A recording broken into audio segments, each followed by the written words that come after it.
Terima kasih Anda masih menyaksikan Kompas Petang, Saudara. Polisi kembali melakukan olah tempat kejadian perkara kasus satu keluarga yang ditemukan tewas di Situbondo, Jawa Timur.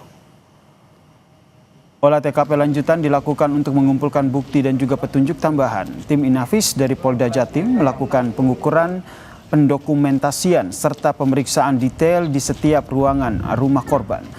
Sejumlah barang dan perabotan rumah tangga seperti sapu dan juga perlengkapan lain diamankan sebagai barang bukti.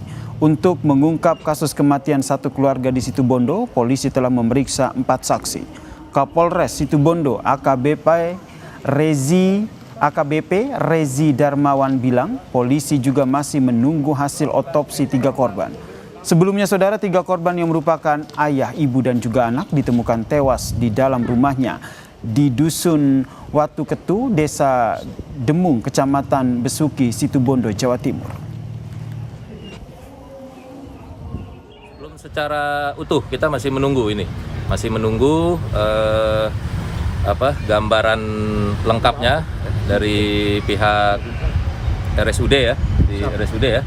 Nah, kita masih menunggu hasil otopsi yang tadi subuh baru berjalan, itu baru selesai.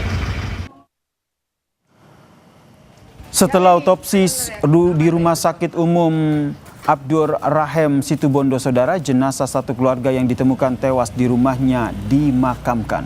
Jenazah ibu dan anak dimakamkan di tempat pemakaman umum di Kecamatan Besuki, Kabupaten Situbondo.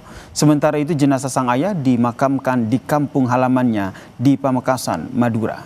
Tetangga korban bilang sebelum ditemukan tewas, Saudara, tidak ada pertengkaran di keluarga ini.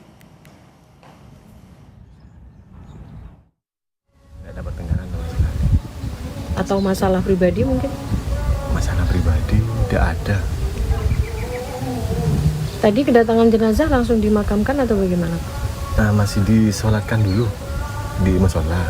Nah, setelah itu langsung dimakamkan.